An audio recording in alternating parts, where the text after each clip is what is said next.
Hi, Coach Curly here. You're about to meet Adam. Adam presented with an unusual condition, and that's psoriasis, which is kind of like inflammation of the skin. Anyway, he'll tell you all about it and watch how we got through it.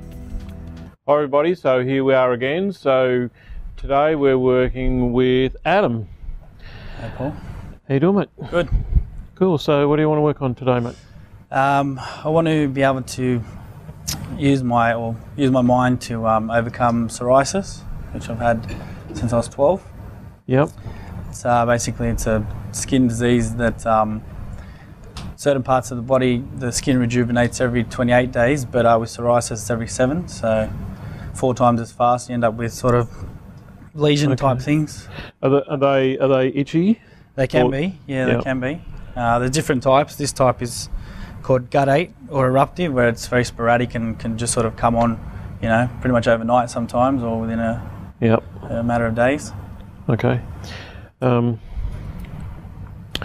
And you're thinking that we can do something about this because?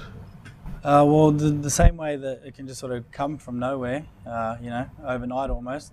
I just feel that I have the ability to be able to do that myself, to tell my body to heal itself. It's like an autoimmune thing, so it's coming from within me. Yep. So, you know, why shouldn't I be able to control it? Okay. So, it turned up when you're 12? Yep. So what happened there? What was going on then? Yeah, I can't remember anything too emotional. I just remember just getting like a patch on my knee, went to the doctor, and turned out being psoriasis. And as a 12-year-old, that, you know, opened up the textbook, showed me this drastic picture, and just said, you can't ever get rid of it. You can just manage it. If you're lucky, you'll put it into remission. But just one of those things that you're going to have to deal with. Okay. Is there medication?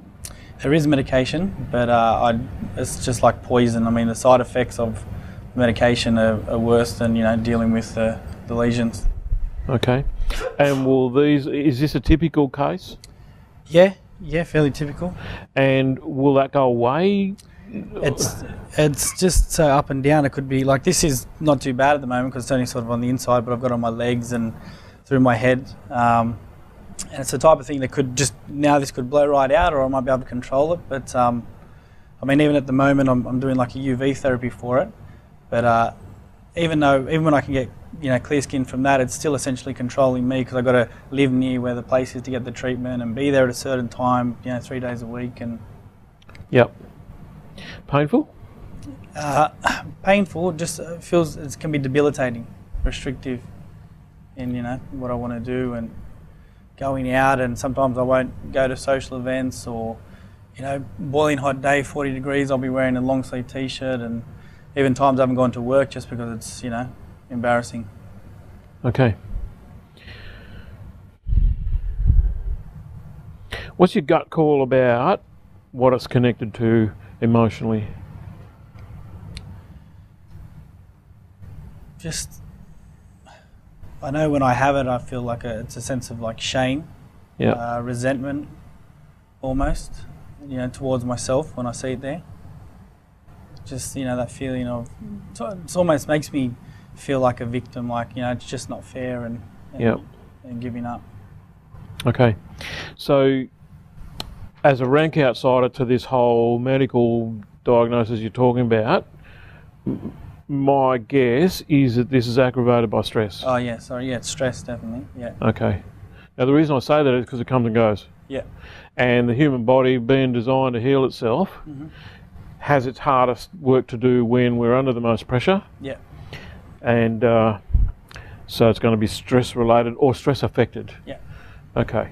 So have you looked at stress management processes or techniques? Yeah.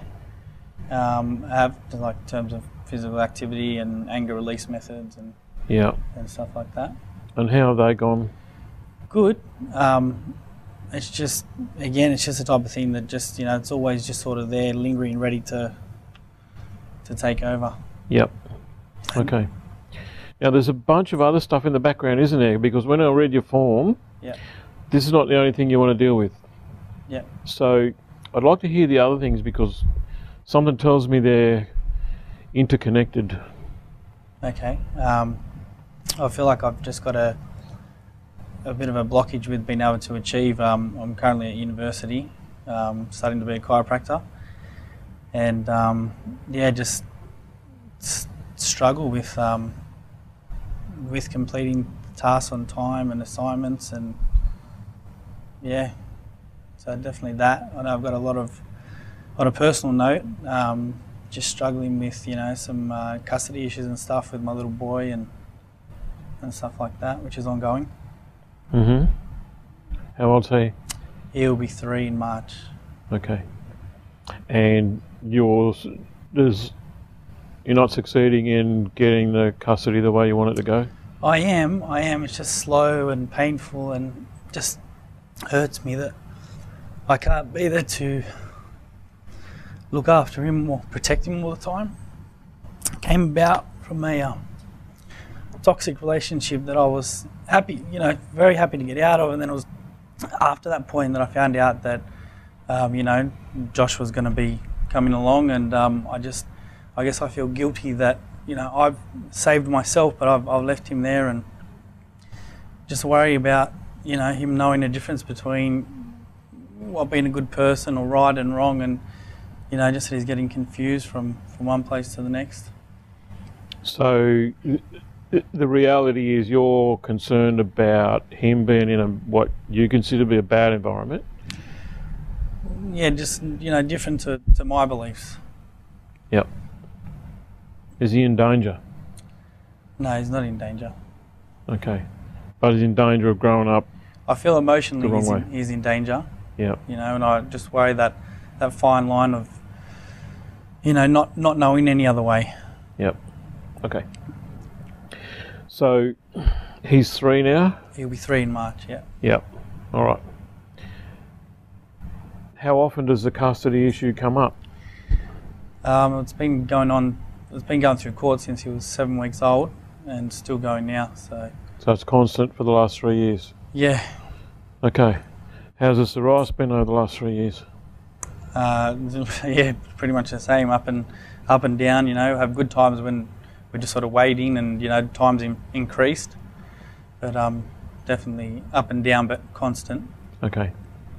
So the feelings that you have around Josh and where he is, and you feeling like you've abandoned him, can you put those in words?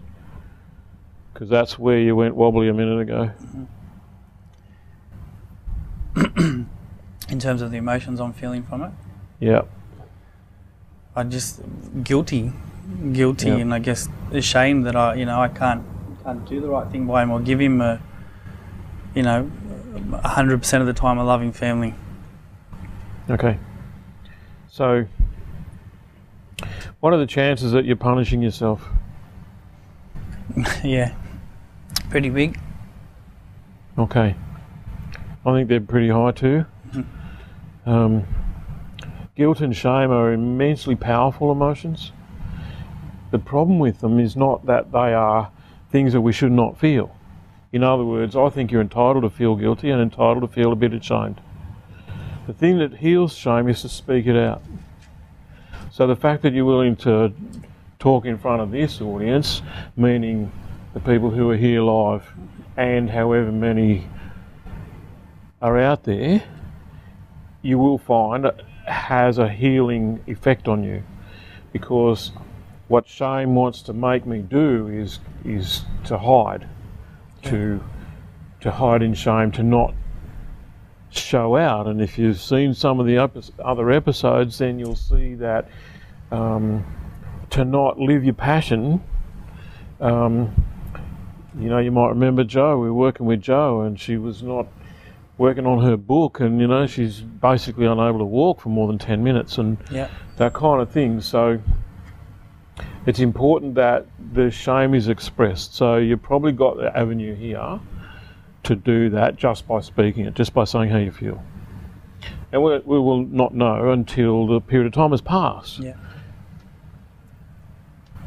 But have you said everything you need to say about feeling ashamed that is the situation? I feel so, yeah. Okay.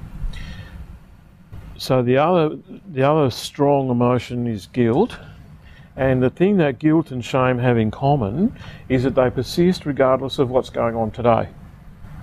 So today I could be having a good day at work, but I'm still going to feel guilty about where Josh is, or so it permeates.